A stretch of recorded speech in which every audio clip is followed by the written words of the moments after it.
भारत के इतिहास में अगर किसी युद्ध को सबसे विनाशकारी और निर्णायक माना गया है तो वह है महाभारत का महासंग्राम।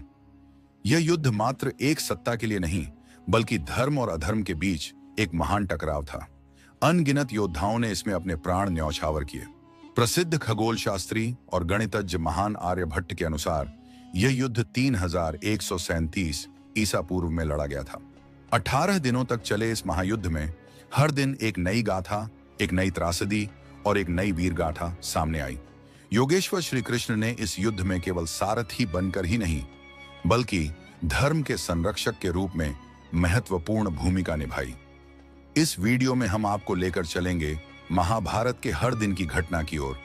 कौन लड़ा, कौन गिरा, किसने धर्म निभाया और किसने अधर्म का सहारा लिया। इसलिए हम आपसे निवेदन करते हैं, हमारे साथ अंत तक जुड़े रहिए, क्योंकि यह सिर्फ युद्ध की कहानी नहीं, यह है धर्म और कर्म के अद्भुत संग्राम की कथा। युद्ध प्रारंभ होने से पहले ही एक अत्यंत महत्वपूर्ण निर्णय लिया गया। भीष्म पितामह की अगुवाई में दोनों पक्ष, कौरव और पांडव, युद्ध के कुछ नियमों पर सहमत हुए ताकि युद्ध की मर्यादा बनी रहे। इन नियमों में कहा गया, युद्ध केवल सूर्योदय से सूर्यास्त तक ही होगा।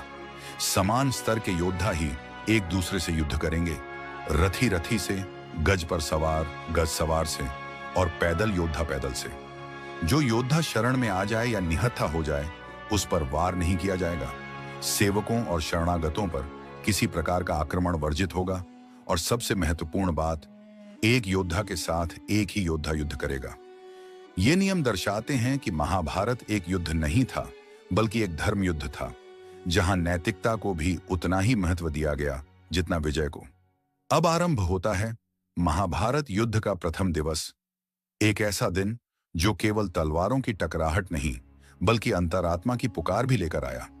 जैसे ही युद्ध प्रारंभ होने को था, श्री कृष्ण अर्जुन का रथ दोनों सेनाओं के बीच ले आए। वहां खड़े होकर अर्जुन ने जब अपने परिजनों, गुरुओं और मित्रों को सामने देखा तो उसका मन विचलित हो उठा। तब श्री कृष्ण ने उसे भगवत गीता का उपदेश दिया, एक दिव्य संवाद जिसने केवल अर्जुन को नहीं बल्कि संपूर्ण मानवता को जीवन का मार्ग दिखाया। इसी दौरान भीष्म पितामह ने शंखनाद करते हुए घोषणा की, यदि कोई योद्धा इस युद्ध से हटना चाहे तो वह स्वतंत्र है। यह सुनते ही धृतराष्ट्र का प्रिय योद्धा युयुत्सु कौरवों का पक्ष छोड़कर पांडवों में शामिल हो गया। यह दर्शाता है कि कभी कभी रक्त संबंध भी धर्म से छोटे हो जाते हैं। इसके पश्चात अर्जुन ने अपने शंख देवदत्त को बजाकर युद्ध की शुरुआत की घोषणा की। युद्ध की पहली सुबह सूर्य की किरणों के साथ ही धरती कांप उठी। पहले ही दिन पांडवों को भारी क्षति हुई। लगभग 10,000 सैनिकों ने अपने प्राण गंवा दिए। अभिमन्यु ने भीषण पराक्रम दिखाते हुए शिव का धनुष और उनके रथ का ध्वज दंड काट डाला। भीम ने क्रोध में आकर कौरवों के सेनापति प्रशासन पर आक्रमण किया। शल्य और भीष्म ने मिलकर उत्तर और श्वेत का वध कर दिया। ये दोनों विराट नरेश के वीर पुत्र थे। पहले ही दिन की भयावह स्थिति को देखकर कौरवों में विजय की उम्मीद प्रबल हो गई। उन्हें लगने लगा कि यह युद्ध शीघ्र ही उनके पक्ष में समाप्त हो जाएगा। अगले भाग में जानिए द्वितीय दिन की घटनाएं, जब द्रोणाचार्य और धृष्टद्युम्न आमने सामने आए और रणभूमि में फिर छिड़ी धर्म और अधर्म की नई लड़ाई। महाभारत के युद्ध का दूसरा दिन था। रणभूमि की धूल से आकाश भी धुंधला पड़ चुका था। भीष्म पितामह का सामना जब पांडवों से हुआ तो युद्ध की ज्वाला और भी भड़क उठी। अर्जुन के सारथी श्री कृष्ण और उनके रथ को बीच युद्ध में घायल कर दिया गया। गुरु द्रोणाचार्य ने बार बार सात्विकी के धनुष को तोड़ा और उन्हें पराजय का स्वाद चखाया। भीष्म पितामह ने स्वयं अर्जुन और श्री कृष्ण को भी घायल कर दिया। उधर भीमसेन का सामना निषादों और कलिंग के योद्धाओं से हुआ। भीम ने प्रचंड क्रोध में हजारों सैनिकों का वध कर दिया। युद्ध भूमि पर कलिंगराज भानुमान, केतुमान और अनेक वीर कलिंग योद्धा पांडवों के हाथों वीर गति को प्राप्त हुए। अर्जुन ने अपने बाणों से भीष्म को नरसंहार करने से रोके रखा। इस प्रकार दूसरा दिन पांडवों की विजय और कौरवों की क्षति के साथ समाप्त हुआ। तीसरे दिन दोनों पक्षों ने अपनी सेनाओं को असैन्य व्यूह में सजाया। पांडवों की ओर से अर्जुन और भीम और कौरवों की ओर से दुर्योधन मोर्चा संभाले हुए थे। भीम और उनके पुत्र घटोत्कच ने मिलकर कौरव सेना पर ऐसा आघात किया कि कई सैनिक रण छोड़कर भागने लगे। यह देखकर भीष्म पितामह ने भीषण संहार मचा दिया। श्री कृष्ण ने अर्जुन से भीष्म का वध करने को कहा, लेकिन अर्जुन का मन दुविधा में था। तभी श्री कृष्ण स्वयं रथ से उतरकर भीष्म की ओर बढ़ चले। यह देख अर्जुन कांप उठा और श्री कृष्ण को वचन दिया, अब वह पूरी शक्ति से युद्ध करेगा। इसके बाद अर्जुन ने कौरव सेना पर भीषण बाण वर्षा की और 100 वीर प्राच्य जैसे गण राज्यों की सेनाओं को ध्वस्त कर दिया। भीम ने भी रणभूमि में सैकड़ों सैनिकों को धराशायी किया। तीसरा दिन भी कौरवों के लिए अत्यधिक विनाशकारी सिद्ध हुआ। चौथे दिन युद्ध और भी उग्र रूप ले चुका था। कौरवों ने अर्जुन पर बाणों की वर्षा कर दी, परंतु अर्जुन ने उन सभी धनुर्धारियों को समाप्त कर दिया। भीम की गदा से कौरव सेना में भय व्याप्त हो गया था। दुर्योधन ने अपने हाथी दल को भेजा, परंतु भीम और घटोत्कच की जुगलबंदी ने पूरी गज सेना को समाप्त कर दिया। इस दिन चौथ नामक एक प्रमुख कौरव योद्धा का वध भी किया गया। भीष्म पितामह को इस दिन अर्जुन और भीम ने एक साथ चुनौती दी।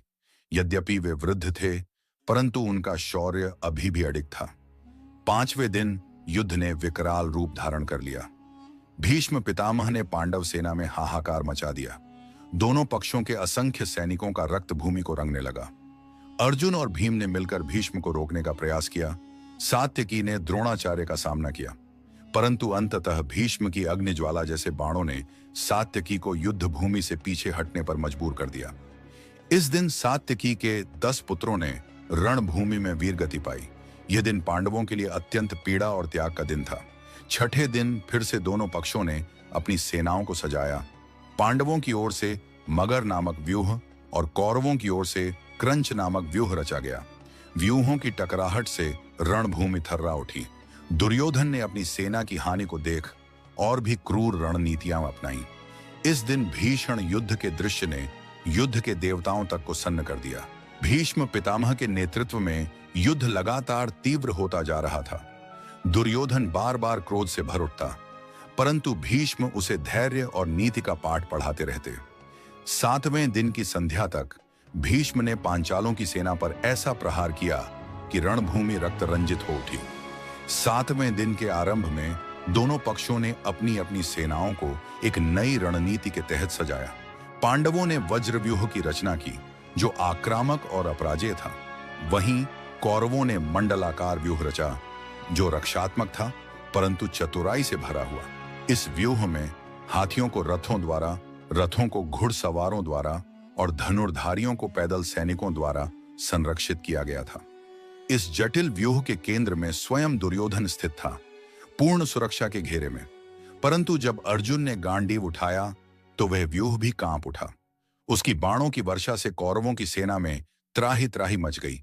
इसी दिन धृष्टद्युम्न ने दुर्योधन को रणभूमि में पराजित कर उसकी गर्व की दीवार को चूर चूर कर दिया। अर्जुन की नागकन्या पत्नी उलूपी के पुत्र वीर इरावान ने वृद्ध अनुबंध को हरा दिया। नकुल और सहदेव ने शल्य को पराजित कर युद्ध क्षेत्र से खदेड़ दिया। वहीं दूसरी ओर भगदत्त ने घटोत्कच को पीछे धकेल दिया और भीष्म ने पांडव पक्ष की सेना पर क्रूर प्रहार कर भयंकर संहार किया। इस दिन विराट के पुत्र शंख वीर गति को प्राप्त हुए। यह कौरवों के लिए एक गहरा आघात था। 8वें दिन पांडवों ने त्रिशिखर व्यूह की रचना की, 3 शिखरों वाला एक अद्भुत संरचना। कौरवों ने कछुआ व्यूह रचा, मजबूत और जटिल। इस दिन भीम ने दुर्योधन के 8 भाइयों का अंत कर दिया। उधर अर्जुन पुत्र इरावान का वध बकासुर के पुत्र कमलेश के हाथों हुआ। घटोत्कच ने दुर्योधन पर शक्ति अस्त्र चलाया, लेकिन तभी बंगाल नरेश मध्य में आ गए और प्रहार स्वयं झेलकर दुर्योधन को बचा लिया। बंग नरेश वीर गति को प्राप्त हुए। दुर्योधन घटोत्कच की शक्ति से भयभीत हो गया। तब भगवान विष्णु से आज्ञा लेकर भगदत्त ने घटोत्कच को परास्त किया और भीम सहित कई पांडव योद्धाओं को पीछे धकेल दिया। फिर एक और भीषण क्षण आया। भीम ने दुर्योधन के 9 और भाइयों का संहार कर दिया।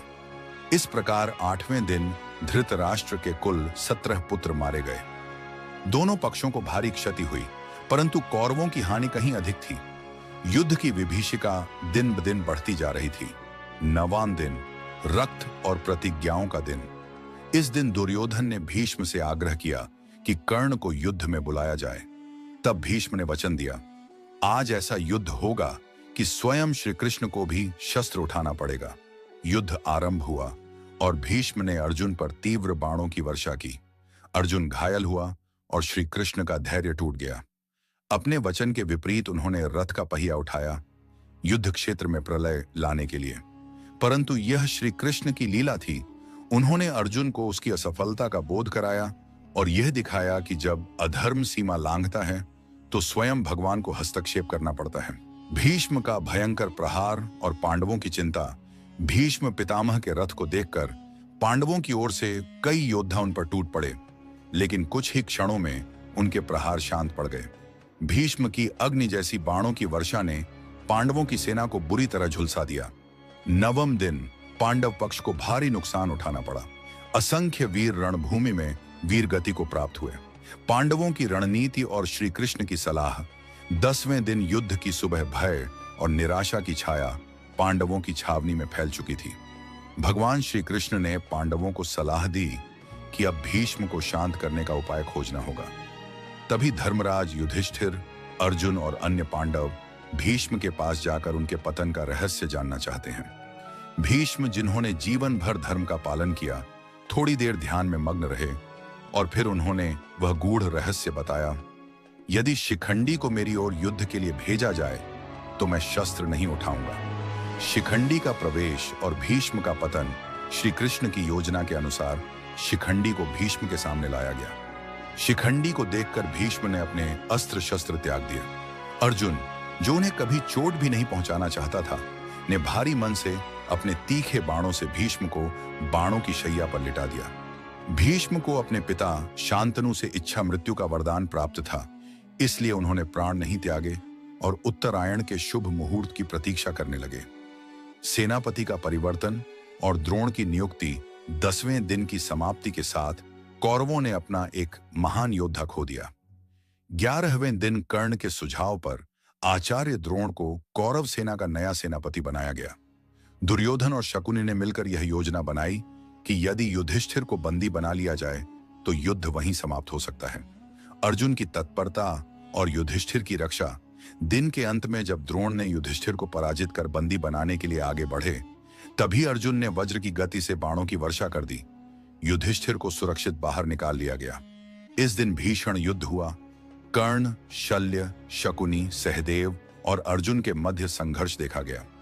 पांडवों को इस दिन भी बड़ी क्षति उठानी पड़ी। अर्जुन को दूर करने की चाल और गुप्त हमले। 12वें दिन युधिष्ठिर को बंदी बनाने की फिर से साजिश रची गई। योजना बनाई गई कि अर्जुन को युद्ध के किसी अन्य मोर्चे पर उलझाया जाए, लेकिन श्री कृष्ण की दूरदृष्टि और अर्जुन की तत्परता के कारण वह समय पर लौट आए और एक बार फिर युधिष्ठिर की रक्षा की। इस दौरान युद्ध भूमि में अनेक घटनाएं घटती रहीं। शल्य की कुटिल चालें, शकुनी की गुप्त योजनाएं और सुदर्शन जैसे योद्धाओं की भीषण युद्ध कला। म्लेच्छों की सेना, जल संधियों के टूटने का भय और महान योद्धाओं की वीर गति, यह सब महाभारत के युद्ध को और भी अधिक भयानक बनाते गए।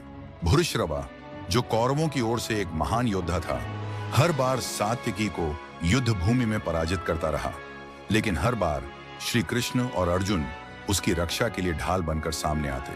13वें दिन का युद्ध अत्यंत उग्र और संतुलित था। दोनों पक्षों की सेना एक समान शक्ति के साथ आमने सामने थी। इस दिन दुर्योधन ने एक चतुर रणनीति अपनाते हुए प्राचीन और पराक्रमी योद्धा राजा भगदत्त को अर्जुन से युद्ध के लिए भेजा। भगदत्त ने पहले भीम को परास्त किया और फिर अर्जुन से युद्ध की तैयारी की। युद्ध के बीच भगदत्त ने अपने दिव्य अस्त्र वज्र जैसी शक्ति वाले वैष्णव अस्त्र से अर्जुन पर आक्रमण किया। यह एक ऐसा शस्त्र था जिसे केवल श्री कृष्ण ही झेल सकते थे, क्योंकि वे स्वयं विष्णु के अवतार थे। श्री कृष्ण ने वह अस्त्र अपने सीने पर झेलकर अर्जुन की रक्षा की। यह एक ऐसा क्षण था जिसने समस्त देवताओं को भी विस्मित कर दिया। भगदत्त की उम्र बहुत अधिक हो चुकी थी और उसकी दृष्टि कमजोर हो गई थी। उसकी आंखों पर झूलती त्वचा के कारण वह युद्ध भूमि को स्पष्ट नहीं देख पाता था। इसी कारण वह माथे पर एक पट्टी बांधता था, जिससे उसकी दृष्टि कुछ हद तक ठीक बनी रहे। अर्जुन ने इस कमजोरी को भांपते हुए एक ऐसा प्रहार किया जिससे वह पट्टी गिर गई और भगदत्त की दृष्टि पूरी तरह चली गई। इस अवसर का लाभ उठाते हुए अर्जुन ने भगदत्त को युद्ध भूमि से निष्क्रिय कर दिया।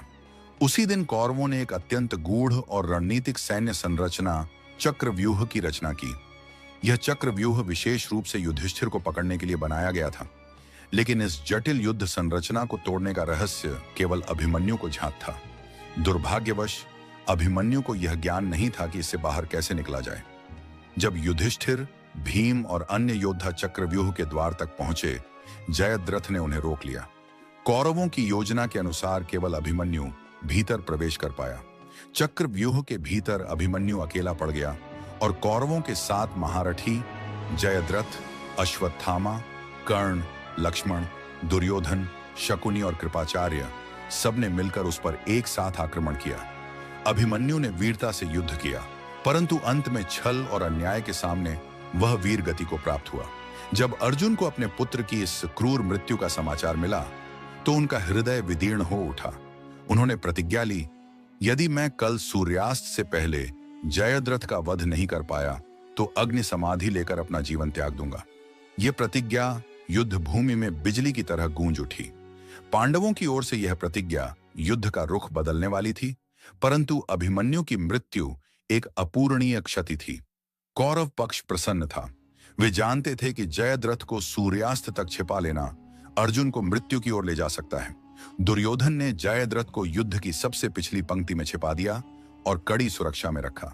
14वें दिन जैसे ही युद्ध आरंभ हुआ, भूरिश्रवा ने सात्यकी को घेर लिया। इससे पहले वह सात्यकी के 10 पुत्रों का वध कर चुका था। जब वह सात्यकी की गर्दन काटने ही वाला था, उसी क्षण अर्जुन ने अपने तीखे बाणों से उसका हाथ काट दिया। सभी योद्धा उस क्षण स्तब्ध रह गए। एक ओर धर्म, दूसरी ओर प्रतिशोध। लेकिन महाभारत का युद्ध तो था ही धर्म और अधर्म के बीच की अदृश्य रेखा का संघर्ष। युद्ध के मैदान में ब्रह्मास्त्र जैसे तीखे शब्दों का प्रयोग करते हुए ब्रॉड ने एक के बाद एक वीर योद्धाओं द्रुपद और विराट को पराजित कर उनका वध कर दिया। तभी भगवान श्री कृष्ण ने अपनी माया से सूर्य को ढक लिया, जिससे समस्त सेनाओं को यह भ्रम हो गया कि सूर्यास्त होने वाला है। यह दृश्य देखकर अर्जुन ने प्रतिज्ञा अनुसार अग्नि समाधि की तैयारी शुरू कर दी। दूसरी ओर बुशेस में छिपा जयद्रथ अर्जुन की हार का उपहास उड़ाने के लिए बाहर निकल आया। तभी श्री कृष्ण ने माया हटाई और असली सूर्य प्रकट हो गया। उसी क्षण अर्जुन ने अपने बाण से जयद्रथ का वध कर दिया और उसका सिर उसके पिता की गोद में जा गिरा, जिससे पिता का शाप भी पूर्ण हो गया। यह दिन दोनों पक्षों के लिए अत्यधिक विनाशकारी रहा। युद्ध के अगले चरणों में गुरु द्रोण और उनके पुत्र अश्वत्थामा ने युद्ध का पलड़ा कौरवों की ओर झुका दिया। उनकी रणनीति इतनी सटीक थी कि लगता था विजय अब निश्चित है। लेकिन पांडवों की स्थिति कमजोर होती देख श्री कृष्ण ने युधिष्ठिर को एक योजना सुझाई, अश्वत्थामा के वध की झूठी सूचना फैलाना। सत्यवादी युधिष्ठिर असत्य बोलने से हिचके, लेकिन भीम ने एक हाथी का वध कर, जिसे अश्वत्थामा कहा जाता था, योजना को आगे बढ़ाया। जब युधिष्ठिर ने कहा अश्वत्थामा मारा गया तो श्री कृष्ण ने तुरंत शंखनाद किया, जिससे द्रोणाचार्य को केवल पहले शब्द ही सुनाई दिए। उन्हें लगा उनका पुत्र मारा गया है। शोक से विह्वल होकर उन्होंने शस्त्र त्याग दिए। उसी समय द्रौपदी के भाई धृष्टद्युम्न ने उनका वध कर दिया। यह कौरवों के लिए बहुत बड़ा आघात था। गुरु द्रोण की मृत्यु से कौरव सेना का मनोबल टूट गया। इसके पश्चात कर्ण को सेनापति घोषित किया गया। कर्ण ने अपने अद्भुत पराक्रम से युद्ध भूमि में पांडवों पर कहर बरपाया। उसने नकुल और सहदेव को भी हराया, लेकिन अपनी माता कुंती से दिए वचन के कारण उन्हें जीवन दान दिया। उसी दिन रात्रि के समय भीमपुत्र घटोत्कच युद्ध भूमि में आया और उसने राक्षसी माया से कौरव सेना में आतंक मचा दिया। उसकी शक्ति को रोकना असंभव हो गया। घटोत्कच की बढ़ती हुई शक्ति को देखकर दुर्योधन घबरा गया। उसने कर्ण को आदेश दिया कि वह अपनी अमोघ शक्ति का प्रयोग घटोत्कच पर करे। कर्ण इस अस्त्र को अर्जुन के लिए बचाकर रखना चाहता था, क्योंकि यह एक बार ही उपयोग में लाया जा सकता था। परंतु परिस्थिति की गंभीरता को देखते हुए उसने घटोत्कच का वध अमोघ शक्ति से कर दिया। इसी दिन भीम ने कौरवों के प्रमुख योद्धा दुशासन का भी वध कर डाला और उसका रक्त लेकर द्रौपदी की प्रतिज्ञा पूर्ण की। इस दिन भी दोनों पक्षों ने भारी क्षति झेली। महाभारत का 17वां दिन। 17वें दिन शल्य को कर्ण का सारथी बनाया गया। शल्य की चतुराई और कर्ण की शक्ति से पांडवों को भारी कठिनाइयों का सामना करना पड़ा। कर्ण ने भीम और युधिष्ठिर दोनों को युद्ध में हराया, लेकिन उन्हें मारने से फिर भी बचा रहा। युधिष्ठिर कर्ण से बुरी तरह घायल होकर शिविर लौटे। पर यह युद्ध अब निर्णायक चरण में पहुंच चुका था। कुंती को दिए गए अपने वचन की मर्यादा को निभाते हुए अर्जुन ने कर्ण पर घातक वार नहीं किया, लेकिन जब युद्ध की भीषणता बढ़ी तो कर्ण और अर्जुन आमने सामने आ गए। युद्ध के दौरान अचानक कर्ण का रथ का पहिया धरती में धंस गया। कर्ण उसे निकालने में व्यस्त हो गया और सहायता की प्रार्थना की, परंतु यह युद्ध था, धर्म और अधर्म का संग्राम। श्री कृष्ण ने इस क्षण को निर्णायक मानते हुए अर्जुन को आदेश दिया, अब समय है अन्याय के अंत का। अर्जुन ने कर्ण का वध किया जब वह निहत था और असहाय अवस्था में था। यह क्षण न्याय और धर्म के जटिल पहलुओं को उजागर करता है। कर्ण की मृत्यु ने कौरव पक्ष की रीढ़ तोड़ दी थी। इसके बाद गुरु द्रोण के पुत्र अश्वत्थामा को सेनापति नियुक्त किया गया, पर दिन के अंत में शल्य भी वीर गति को प्राप्त हुए और युधिष्ठिर ने अपने शत्रुओं पर निर्णायक प्रहार किया। यह महाभारत युद्ध का 17वां दिन था, अत्यंत रक्त रंजित और निर्णायक। अब आया युद्ध का 18वां और अंतिम दिन। कौरवों की विशाल सेना में अब केवल 3 महारथी शेष थे, अश्वत्थामा, कृतवर्मा और कृपाचार्य। क्रोध और प्रतिशोध की अग्नि में जलते अश्वत्थामा ने प्रतिज्ञा ली कि वह पांडवों का संहार करेगा। रात्रि के अंधकार में तीनों योद्धा पांडवों के शिविर में चुपचाप प्रवेश कर गए। अश्वत्थामा ने सोते हुए पांचालों, द्रौपदी के 5 पुत्रों, शिखंडी और धृष्टद्युम्न जैसे महान योद्धाओं का निर्दयता से वध किया। यह रात्रि केवल हत्या की नहीं, धर्म की परीक्षा की थी। अपनी अपार पीड़ा और पिता की छल पूर्वक मृत्यु से पागल हुए अश्वत्थामा ने ब्रह्मास्त्र का प्रयोग कर दिया। रणभूमि एक बार फिर विनाश का दृश्य बन गई। इस अत्याचार से क्रोधित होकर श्री कृष्ण ने अश्वत्थामा को शाप दिया, तू कलयुग के अंत तक इस धरती पर भटकेगा, बिना चैन और सुकून के। इसके पश्चात सहदेव ने चालाक शकुनी का वध किया, जो इस महायुद्ध का सूत्रधार था। भीम ने दुर्योधन के बचे हुए भाइयों का संहार कर प्रतिशोध पूर्ण किया। हार से व्यथित दुर्योधन एक जलाशय में छिप गया, लेकिन पांडवों ने उसे ढूंढ निकाला। फिर हुआ अंतिम संग्राम, भीम और दुर्योधन के बीच गदा युद्ध। युद्ध में भीम ने श्री कृष्ण की युक्ति से दुर्योधन की जंघा पर प्रहार किया, वहां जहां वार निषिद्ध था। इस एक वार से दुर्योधन मृत्यु के समीप पहुंच गया और इस प्रकार समाप्त हुआ महाभारत का महायुद्ध पांडवों की विजय के साथ। प्रिय दर्शकों, यह था महाभारत युद्ध का संक्षिप्त लेकिन गूढ़ घटनाक्रम, एक ऐसा युगांतकारी संग्राम जिसने धर्म, कर्तव्य, वचन और न्याय के अर्थों को सदा के लिए बदल दिया। आशा है आपको यह कथा पसंद आई होगी। अगली कड़ी में हम महाभारत के पश्चात की घटनाओं को लेकर फिर मिलेंगे। तब तक के लिए नमस्कार, जय श्री कृष्ण। हम सभी ने यह सुना है कि जब अधर्म चरम पर होगा और धरती त्राही त्राही करेगी, तब भगवान कल्कि का अवतार होगा। वे इस पाप और अन्याय से भरी पृथ्वी को धर्म के प्रकाश से आलोकित करेंगे। लेकिन क्या आप जानते हैं, इस महासंग्राम में भगवान कल्कि अकेले नहीं होंगे। उनके साथ होंगे 8 ऐसे दिव्य योद्धा जो आज भी जीवित हैं। हाँ, वे अमर हैं। वे कोई साधारण मनुष्य नहीं, बल्कि तप, त्याग और तपस्या की जीवंत मूर्तियां हैं। ये 8 महायोद्धा किसी राजमहल में नहीं, बल्कि घने जंगलों, बर्फीली पर्वत श्रृंखलाओं और रहस्यमयी गुफाओं में तप में लीन हैं। कोई ब्रह्मा जी के ब्रह्म ज्ञान का धारक है, कोई भगवान विष्णु का परम उपासक है, कोई शिव के तेज का अंश है और कोई ऐसा भी है जिसने भगवान राम की सेना को संगठित किया था। इनकी प्राचीन गाथाएं जहां शरीर में सिहरन पैदा कर देती हैं, वहीं भविष्य में इनका योगदान कल्पना से परे है। ये योद्धा उस अंतिम युद्ध के लिए स्वयं को तैयार कर रहे हैं, जिसे महायुद्ध या धर्म युद्ध कहा जाएगा। आज हम जानेंगे उन 8 दिव्य योद्धाओं के रहस्यमयी जीवन के बारे में, जो अमर हैं और आज भी भगवान कल्कि के आने की प्रतीक्षा कर रहे हैं। कौन है ये, अभी कहां हैं, कल युग के अंत में किससे होगा इनका आमना सामना? अगर आप भी जानना चाहते हैं सनातन धर्म की इन अनसुनी और चमत्कारी गाथाओं को, तो वीडियो को अभी लाइक करें और चैनल को सब्सक्राइब जरूर करें, ताकि ऐसे अद्भुत ज्ञान से भरे वीडियो सबसे पहले आप तक पहुंचे। चलिए कमेंट में जय श्री कल्कि अवतार लिखकर इस अद्वितीय यात्रा की शुरुआत करते हैं। नंबर 1, अश्वत्थामा कहानी शुरू होती है महाभारत काल में। एक ऐसा युग जब धर्म और अधर्म की लड़ाई अपने चरम पर थी। उसी समय जन्म हुआ एक अद्भुत योद्धा का, अश्वत्थामा। उसका जन्म किसी सामान्य कुल में नहीं, बल्कि तप और ज्ञान के पुंज गुरु द्रोणाचार्य के घर हुआ था। माता कृपी एक धार्मिक, धैर्यशील और तेजस्विनी महिला थी। अश्वत्थामा का जन्म कोई साधारण घटना नहीं थी। जैसे ही वह बालक धरती पर आया, आकाशवाणी हुई, यह बालक काल के समान तेजस्वी होगा और युगों तक जीवित रहेगा। उसके ललाट पर एक दिव्य मणि प्रकट हुई जो उसे रोग, भय और मृत्यु से बचाती थी। यह मणि भगवान शिव की विशेष कृपा थी और तभी से यह स्पष्ट हो गया कि अश्वत्थामा मानव नहीं, एक जीवित शक्ति है। लेकिन उसका बचपन अत्यंत कष्टदायक था। उसका परिवार धनहीन था, भोजन का भी अभाव रहता था।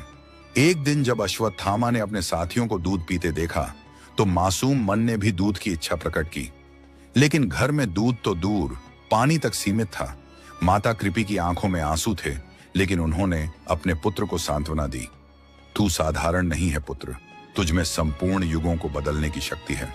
इस अपमान और संघर्ष ने अश्वत्थामा को कठोर बना दिया। वह शिव भक्त बना, उसने तप किया और ऐसी शक्तियां प्राप्त की जो देवताओं को भी चौंका दें। महाभारत के युद्ध में वह एक निर्णायक योद्धा बना, लेकिन क्रोध में उसने कुछ ऐसे पाप किए जिनके लिए उसे अमरता के श्राप के साथ छोड़ दिया गया। परंतु यह अमरता एक दंड नहीं थी, बल्कि भविष्य के लिए एक संकल्प था। कहा जाता है कि आज भी अश्वत्थामा जीवित है, जंगलों में भटक रहा है, ध्यान में लीन है और भगवान कल्कि के आगमन की प्रतीक्षा कर रहा है, ताकि वह अधर्म का अंत करके अपने कर्मों का प्रायश्चित कर सके। गरीबी ने जब हदें पार की तो एक दिन अश्वत्थामा की मां ने चावल के आटे को पानी में घोलकर उसे दूध बताकर अपने पुत्र को पिला दिया। मासूम अश्वत्थामा ने उसे सच्चे मन से पी तो लिया, लेकिन यह दृश्य गुरु द्रोणाचार्य के हृदय को चीर गया। वे यह अपमान और अभाव सह न सके। उसी क्षण उन्होंने संकल्प लिया, मेरा पुत्र कभी भूख, तिरस्कार और अपमान का शिकार नहीं होगा। इस व्रत के साथ वे हस्तिनापुर की ओर चल पड़े, जहां उन्हें राजकुमारों के गुरु बनने का अवसर मिला। उन्होंने कुरु वंश के राजकुमारों अर्जुन, भीम, युधिष्ठिर, नकुल, सहदेव और यहां तक कि दुर्योधन जैसे राजकुमारों को शस्त्र विद्या सिखाई। अश्वत्थामा भी अपने पिता से शिक्षा लेकर एक महान योद्धा बनता गया। उसने घोर तप करके भगवान शिव को प्रसन्न किया और उनसे दिव्यास्त्र प्राप्त किए। वह ब्रह्मास्त्र जैसे प्रलयंकारी अस्त्र का संचालन भी सीख चुका था। फिर आया धर्म और अधर्म के संघर्ष का प्रतीक, महाभारत का युद्ध। अश्वत्थामा अपने पिता की आज्ञा से कौरवों की ओर से युद्ध भूमि में उतरा। वह अत्यंत पराक्रमी था। उसकी एक एक चोट पांडवों की सेना को पीछे हटने पर मजबूर कर देती थी। लेकिन जब युधिष्ठिर और भीम की एक योजना के तहत झूठ का सहारा लेकर द्रोणाचार्य को युद्ध भूमि में मार दिया गया, तब अश्वत्थामा का हृदय शोक और क्रोध से भर उठा। वह पिता की मृत्यु को धोखा और अधर्म मान बैठा। एक रात प्रतिशोध की ज्वाला में जलते हुए अश्वत्थामा चुपचाप पांडवों के शिविर में प्रवेश कर गया। सभी गहरी नींद में थे। उसने द्रौपदी के 5 पुत्रों की नृशंस हत्या कर दी। कुछ मानते हैं कि अश्वत्थामा ने उन्हें पांडव समझकर मारा, जबकि कुछ कहते हैं कि उसने यह जानबूझकर किया। कारण जो भी हो, यह कृत्य धर्म की सीमाओं को लांघ चुका था। जब द्रौपदी ने अपने पुत्रों के रक्त रंजित शव देखे तो उसका हृदय फट गया। उसका विलाप आकाश को भी रुला गया।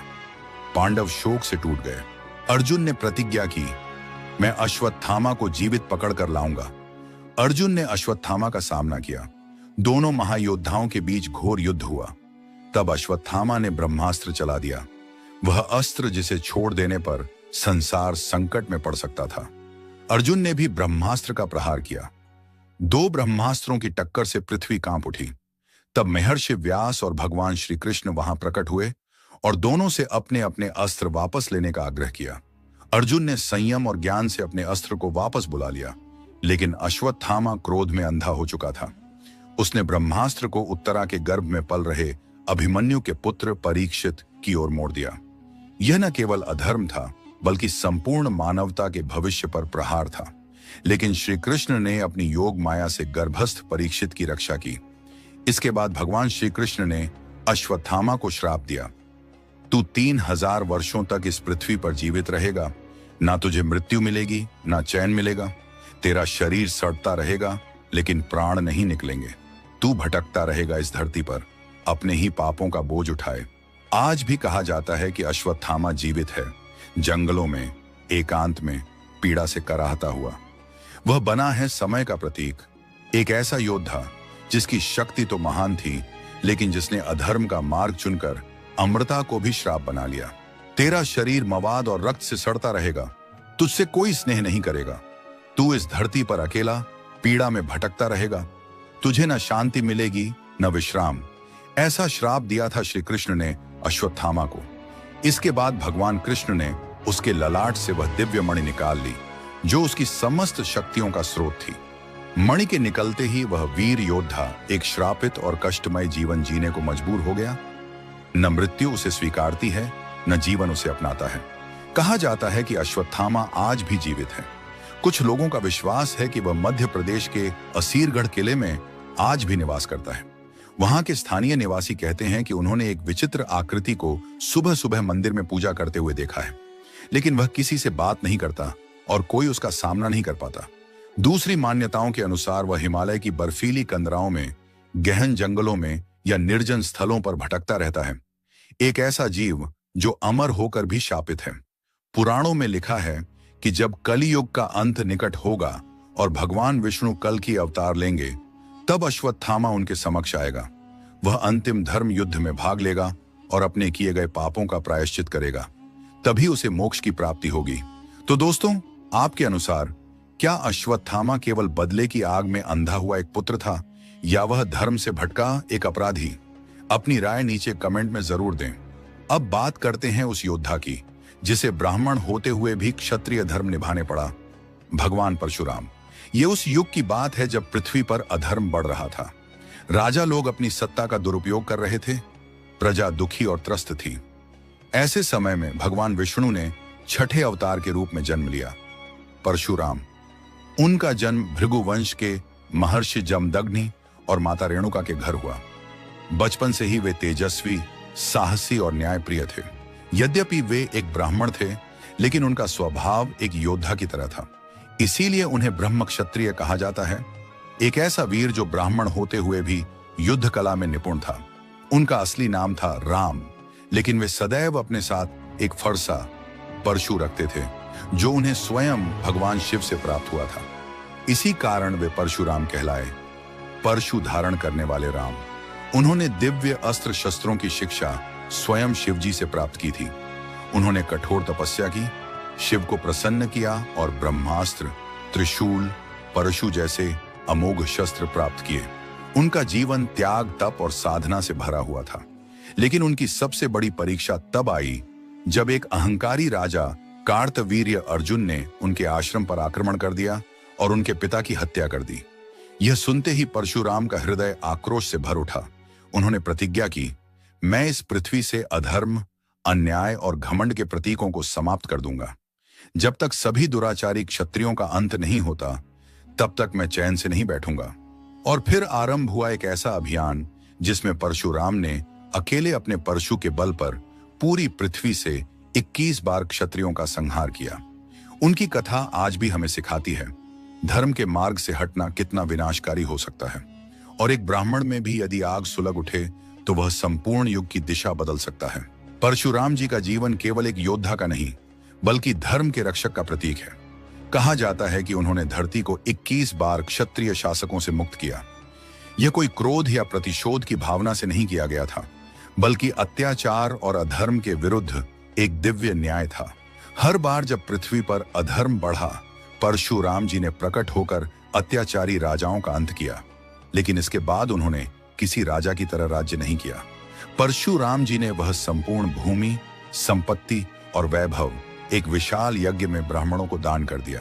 फिर वे सांसारिक मोह से दूर एक तपस्वी की तरह वन में तपस्या के लिए चले गए। अब बात करते हैं उनकी अमरता की। परशुराम जी उन 8 चिरंजीवियों में से एक हैं जिन्हें भगवान की विशेष कृपा से अमरत्व प्राप्त हुआ है। उन्हें कोई रोग नहीं छू सकता, कोई अस्त्र उन्हें घायल नहीं कर सकता और मृत्यु भी उनका स्पर्श नहीं कर सकती। वे युगों युगों से जीवित हैं और माना जाता है कि वे आज भी किसी दिव्य स्थान पर कठोर तप में लीन हैं। त्रेता युग में उन्होंने भगवान श्री राम को धनुष विद्या सिखाई और जब स्वयं उनके अहंकार को चुनौती मिली तो उन्होंने भगवान राम के चरणों में अपने अहंकार का त्याग कर दिया। यह दिखाता है कि सच्चा योद्धा वही है जो आत्मनिरीक्षण कर सके। द्वापर युग में उन्होंने भीष्म पितामह, द्रोणाचार्य और कर्ण जैसे महायोद्धाओं को युद्ध विद्या का ज्ञान दिया। ऐसे शिष्य जिनके नाम आज भी वीरता की मिसाल हैं। अब बात करते हैं कलयुग की।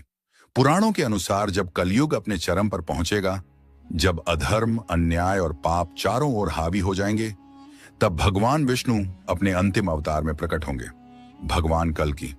और इस महा अवतार के गुरु होंगे परशुराम जी। वे भगवान कल्कि को युद्ध कौशल, शस्त्र विद्या और वह दिव्य अस्त्र प्रदान करेंगे जो अधर्म का संहार करेगा।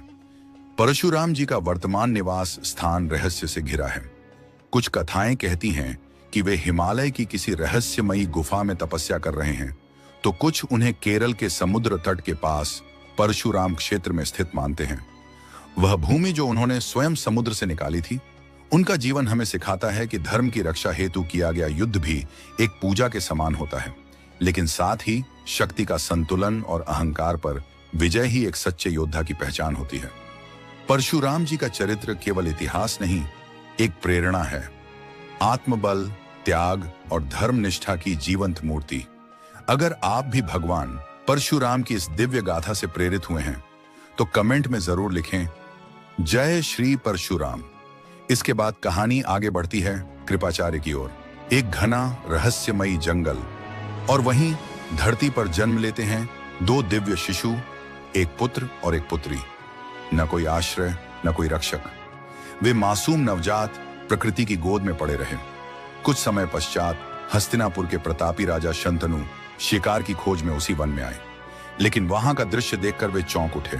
धरती पर दो तेजस्वी बालक, उन दोनों के मुखमंडल पर ऐसा तेज था कि सहज ही प्रतीत हुआ यह कोई सामान्य संतान नहीं, अवश्य ही किसी तपस्वी ऋषि की संतान है।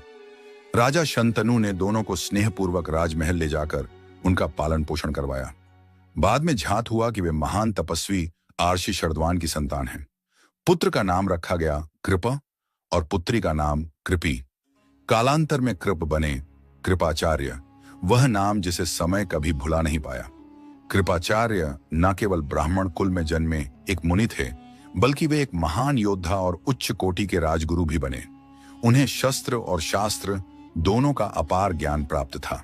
उन्होंने ही हस्तिनापुर के युवराज, पांडवों और कौरवों को युद्ध कला में निपुण बनाया। जब महाभारत का भीषण युद्ध हुआ तो कृपाचार्य ने हस्तिनापुर की मर्यादा निभाते हुए कौरवों की ओर से युद्ध किया। भले ही उनके शिष्य पांडव रहे हों, लेकिन उन्होंने धर्मनिष्ठा का पालन किया, जो भी उनका कर्तव्य था उसका। वह युद्ध जिसमें भीष्म, द्रोणाचार्य, कर्ण और दुर्योधन जैसे महायोद्धा वीरगति को प्राप्त हुए, वहां एकमात्र कृपाचार्य ऐसे योद्धा थे जो अंत तक अविचल और अजेय रहे। ये उनकी साधना, नीति और ब्रह्म तेज का प्रमाण था। यह मात्र भाग्य नहीं था। जब महायुद्ध समाप्त हुआ और पृथ्वी की आत्मा पीड़ा से कराह उठी, तब भी कृपाचार्य धर्म का दीप लिए खड़े रहे। वे उन विरले मुनियों में से एक थे जो हर युग में धर्म के रक्षक बने। भगवान ने उन्हें अमृतत्व का वरदान प्रदान किया। वे चिरंजीवी हैं, मृत्यु से परे, युगों तक जीवित। कहा जाता है कि जब कलयुग अपने अंतिम चरण पर होगा और जब भगवान विष्णु कल की अवतार लेकर प्रकट होंगे, उस समय कृपाचार्य पुनः प्रकट होंगे। वे ही कल्कि को धर्म युद्ध के लिए तैयार करेंगे। उन्हें शस्त्र और शास्त्र की शिक्षा देंगे ताकि अधर्म का नाश हो सके। आज भले ही कृपाचार्य का ठिकाना किसी को ज्ञात न हो, लेकिन मान्यता है कि वे आज भी हिमालय की दुर्गम गुफाओं में अथवा किसी रहस्यमयी दिव्य लोक में तपस्या कर रहे हैं। वे प्रकट नहीं होते, लेकिन उनका अस्तित्व आज भी इस धरती पर जीवित है। उनकी जीवन गाथा हमें यह सिखाती है कि गुरु केवल वह नहीं जो ज्ञान दे, बल्कि वह है जो युगों तक धर्म का पथ दिखाए, जो नीति का दीप जलाए रखे और जब आवश्यकता हो तो स्वयं आगे बढ़कर धर्म की रक्षा करें। आइए खड़े होकर नमन करें ऐसे महान चरित्र को, जो केवल एक व्यक्ति नहीं बल्कि संपूर्ण गुरु परंपरा का जीवंत प्रतीक हैं। कृपाचार्य वे उस सनातन शिक्षा परंपरा के स्तंभ हैं जो धर्म, शौर्य और निष्ठा की जड़ें गहराई से सींचती हैं। अब बात करते हैं नंबर 4 की, एक ऐसे असुर राजा की कथा जो अपने तप, दान और धर्मनिष्ठा से देवताओं को भी चुनौती दे बैठा था। राजा बलि। हाँ, वही बलि जो भगवान विष्णु के अनन्य भक्त प्रहलाद का पौत्र था। और प्रहलाद कौन था? वह बालक जिसने अपने पिता हिरण्यकशिपु के अत्याचारों के सामने भी ईश्वर की भक्ति नहीं छोड़ी थी। राजा बलि ने अपने पूर्वजों की उसी महान परंपरा को आगे बढ़ाया, भक्ति, दान और धर्म का अनोखा संगम। बलि केवल एक शक्तिशाली राजा नहीं था, वह यज्ञों का अनुष्ठाता, धर्म का रक्षक और दान का सम्राट था। अपने सत्कर्मों से उसने त्रिलोक पर अधिकार कर लिया था। स्वर्ग, पृथ्वी और पाताल तक उसके नाम की गूंज थी। देवराज इंद्र भी उसके तेज से भयभीत हो गए थे। लेकिन यह विजय किसी छल, कपट या अधर्म से नहीं, बल्कि सत्य, तप और आस्था की शक्ति से प्राप्त हुई थी। फिर भी सृष्टि का संतुलन बनाए रखने और देवताओं की रक्षा के लिए स्वयं भगवान विष्णु को अवतार लेना पड़ा। उन्होंने एक सुंदर, तेजस्वी ब्रह्मचारी बालक का रूप लिया और कहलाए वामन अवतार। एक दिव्य ज्योति की भांति भगवान वामन राजा बलि के यज्ञ मंडप में पहुंचे। बलि उस समय यज्ञ कर रहा था और उसने संकल्प लिया था, जो भी मेरे द्वार आएगा उसे खाली नहीं लौटाऊंगा। भगवान वामन ने मुस्कुराकर कहा, हे राजन, मुझे केवल 3 पग भूमि चाहिए। बलि ने हंसते हुए कहा, हे ब्राह्मण कुमार, तुम तो छोटे बालक हो, इतनी थोड़ी भूमि से तुम्हारा क्या होगा, मांगो जितना चाहो। परंतु वामन स्थिर रहे, मुझे केवल 3 पग भूमि ही चाहिए। राजा बलि ने सहर्ष वचन दे दिया। तभी भगवान वामन ने अपना विराट रूप प्रकट किया, ऐसा स्वरूप जिसे देखकर देवलोक भी कांप उठा। पहले पग में उन्होंने पृथ्वी को नाप लिया, दूसरे पग में स्वर्गलोक और फिर बोले, अब तीसरा पग कहां रखूं? राजा बलि नतमस्तक हुए, बोले, प्रभु, अपना तीसरा चरण मेरे मस्तक पर रख दीजिए, यही मेरा परम सौभाग्य होगा। यह थी एक असुर की सच्ची परीक्षा और बलि उस परीक्षा में खरे उतरे। उन्होंने दिखा दिया कि धर्म और भक्ति किसी जाति, कुल या वर्ग की सीमा में नहीं बनते। भगवान विष्णु उनकी विनम्रता और त्याग से प्रसन्न हुए और उन्हें पाताल लोक का स्वामी बना दिया। साथ ही वरदान दिया कि जब कलयुग के अंत में अधर्म पुनः बढ़ेगा, तब बलि फिर से धरती पर लौटेगा और भगवान कल्कि के आगमन से पहले धर्म की एक नई नींव रखेगा।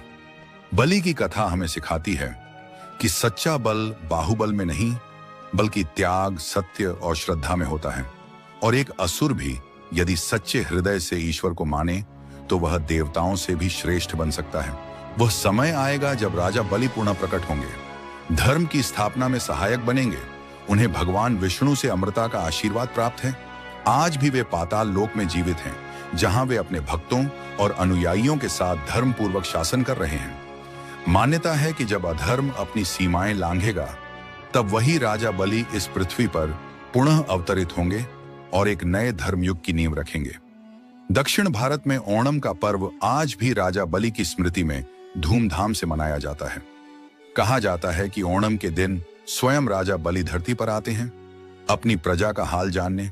उनका यह चिरंजीव रूप उन्हें उन 8 महान दिव्य आत्माओं की श्रेणी में स्थान देता है, जिनका अस्तित्व कलियुग के अंत तक रहेगा। अब बात करते हैं एक और चिरंजीवी आत्मा की, लंका के धर्मनिष्ठ राजा विभीषण जी की। रावण जैसे अत्याचारी और अहंकारी राक्षस के भाई होने के बावजूद विभीषण सच्चाई, भक्ति और धर्म के प्रतीक थे। रावण ने जहां शक्ति, क्रोध और अज्ञान के पथ को चुना, वहीं विभीषण ने भक्ति, संयम और नीति का मार्ग अपनाया। बचपन से ही वे भगवान विष्णु के परम भक्त थे और कठोर तपस्या के फलस्वरूप ब्रह्मा जी से उन्होंने यह वरदान पाया था कि वे कभी भी धर्म के मार्ग से विचलित नहीं होंगे। जब रावण ने सीता माता का हरण किया और संपूर्ण सृष्टि को युद्ध की ओर धकेल दिया, तब विभीषण ने खुलकर विरोध किया। उन्होंने अपने भाई को चेताया, सीता कोई सामान्य स्त्री नहीं, स्वयं माता लक्ष्मी है।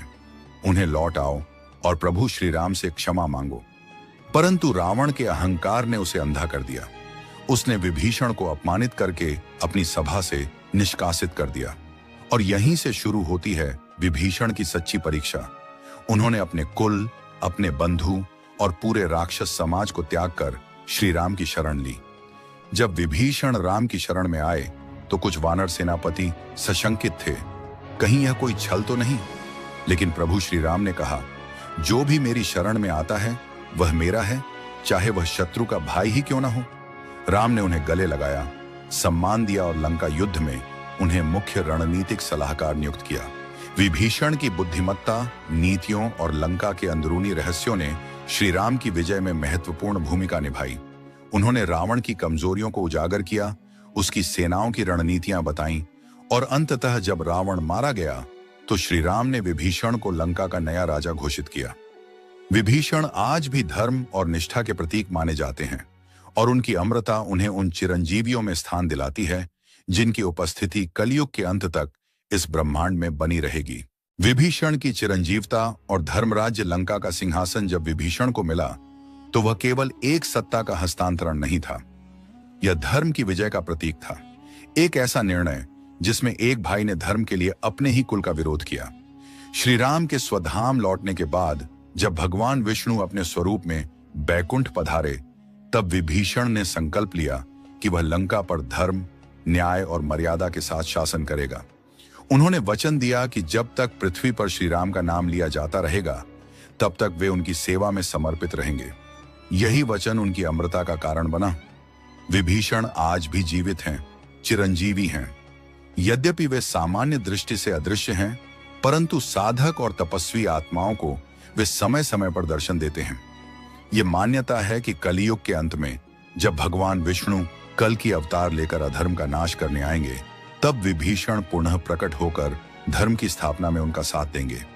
ठीक उसी प्रकार जैसे उन्होंने त्रेता युग में श्री राम का साथ देकर लंका को रावण के अत्याचारों से मुक्त कराया था। हनुमान जी भक्ति, शक्ति और सेवा का प्रतीक। अब बात उस अद्भुत शक्ति की जिनके बिना श्री राम की कथा अधूरी है। वे हैं पवन पुत्र, महाबली, अंजनी नंदन श्री हनुमान जी। उनका नाम मात्र स्मरण कर लेने से भय भाग जाता है और संकट दूर हो जाते हैं। उन्हें संकट मोचन, मारुति, केशरी नंदन जैसे अनेक नामों से जाना जाता है और हर नाम में छिपी है एक अलग लीला, एक अलग ऊर्जा। हनुमान जी का जन्म त्रेता युग में हुआ। उनकी माता अंजनी एक तपस्विनी थीं जिन्होंने भगवान शिव की घोर तपस्या करके एक दिव्य पुत्र का वरदान प्राप्त किया। केसरी, जो वानर कुल के एक पराक्रमी योद्धा थे, उनके पितृस्वरूप थे, परंतु हनुमान जी का वास्तविक अभिज्ञान तब होता है जब उन्हें पवन देव का पुत्र कहा जाता है। इसलिए वे पवन सुत कहलाते हैं। वायु के समान तेज, अजेय और सब में व्याप्त। उनका जन्म स्वयं महादेव के अंश से हुआ था। जन्म लेते ही बाल हनुमान की लीलाएं आरंभ हो गईं। एक बार उन्होंने आकाश में चमकते सूर्य को फल समझकर निगल लिया, जिससे तीनों लोकों में अंधकार छा गया। यह केवल एक बाल लीला नहीं, बल्कि उनकी अपार शक्ति का पहला संकेत था। आर्षियों ने यह जानकर कि यह बालक असाधारण है, उन्हें यह वरदान दिया कि वे अपनी शक्ति को तब तक भूल जाएंगे जब तक कोई उन्हें याद नहीं दिलाएगा। यही कारण था कि हनुमान जी जीवन भर विनम्र, भक्त और निस्वार्थ सेवक बने रहे। श्री राम के प्रति भक्ति और समर्पण हनुमान जी का असली उद्देश्य तब प्रकट हुआ जब उनका मिलन श्री राम से हुआ। उनके लिए श्री राम केवल एक राजा नहीं, बल्कि उनके आराध्य, उनके जीवन का केंद्र बन गए। जब सीता माता का हरण हुआ और श्री राम उन्हें ढूंढते ढूंढते व्याकुल थे, तब हनुमान जी ही वह दूत बने जिन्होंने समुद्र पार कर लंका जाकर माता सीता का पता लगाया। लंका दहन से लेकर रामेश्वर सेतु निर्माण और युद्ध भूमि में उनकी वीरता तक, हर स्थान पर हनुमान जी ने यह सिद्ध किया कि वे केवल बलशाली ही नहीं, बल्कि भक्ति की पराकाष्ठा हैं। वे आज भी जीवित हैं, चिरंजीवी, और ऐसा विश्वास है कि जहां श्री राम का नाम लिया जाता है वहां हनुमान जी साक्षात उपस्थित रहते हैं। हनुमान जी ने अशोक वाटिका पहुंचकर माता सीता से भेंट की और सशक्त स्वर में रावण को चुनौती दी। उन्होंने लंका को जलाकर अपनी वीरता का परिचय दिया, फिर पूरी जानकारी लेकर श्री राम के पास लौटे। लंका युद्ध में हनुमान जी का योगदान अतुलनीय था। जब लक्ष्मण वीर मूर्छित हो गए, तब हनुमान जी हिमालय पर्वत पर संजीवनी बूटी लेने गए, पर असमंजस में पूरा पर्वत ही उठाकर लाए ताकि जीवनदायिनी बूटी से लक्ष्मण को पुनः जीवित किया जा सके। रणभूमि में हनुमान जी ने अनगिनत राक्षसों का संहार किया और हर क्षण श्री राम की सेवा में तत्पर रहे। हनुमान जी का जीवन केवल शक्ति और युद्ध कौशल का प्रतीक नहीं, बल्कि निस्वार्थ सेवा, अटूट भक्ति और समर्पण का सर्वोच्च उदाहरण है। जब सीता माता ने उन्हें कुछ देने की इच्छा जताई, तब उन्होंने विनम्रता से कहा, मुझे कुछ भी नहीं चाहिए, बस राम का नाम मेरे हृदय में सदा बना रहे। श्री राम ने उन्हें अमृतत्व का वरदान दिया और कहा, जब तक मेरी कथा इस संसार में कही जाएगी, तब तक तू जीवित रहेगा और मेरी सेवा करेगा। इसी वजह से हनुमान जी चिरंजीवी हैं। वे आज भी इस धरती पर विद्यमान हैं और जहां कहीं राम कथा का आयोजन होता है वहां उनकी अदृश्य उपस्थिति महसूस की जाती है। कहा जाता है कि जो भक्त सच्चे मन, निष्कलंक भक्ति और श्रद्धा से उनका स्मरण करते हैं, उन्हें हनुमान जी के दर्शन होते हैं। वे साधु संतों के बीच विचरण करते हैं, संकट में पड़े भक्तों की सहायता करते हैं और धर्म की राह पर चलने वालों का मार्गदर्शन करते हैं। उनके गुर्जे की एक चोट से दुष्टों का अंत हो जाता है और उनके जय श्री राम के उद्घोष से पाप नष्ट हो जाता है। जैसे जैसे कलयुग अपने अंतिम चरण की ओर बढ़ेगा, भगवान कल्कि के अवतार के समय हनुमान जी पुनः प्रकट होंगे और कल्कि की सेना के प्रमुख योद्धा बनकर धर्म की पुनः स्थापना में अमूल्य योगदान देंगे। वे राक्षसी प्रवृत्तियों का संहार करेंगे और सत्य की जीत सुनिश्चित करेंगे। हनुमान जी केवल एक पौराणिक पात्र नहीं, बल्कि आज भी करोड़ों भक्तों के जीवन में शक्ति, साहस और विश्वास का स्तंभ हैं। उनके नाम का उच्चारण ही मन में ऊर्जा भर देता है। उनकी कथा हमें यही सिखाती है कि सच्ची भक्ति में अहंकार का कोई स्थान नहीं होता। जो व्यक्ति स्वयं को समर्पित कर देता है वही वास्तव में महान होता है। हनुमान जी ने न तो भगवान बनने की इच्छा की, न ही राजसी महिमा की लालसा। उनका एकमात्र लक्ष्य था राम की सेवा। इसी कारण वे अमर हुए। अब आते हैं नंबर 7 पर, वेद व्यास जी।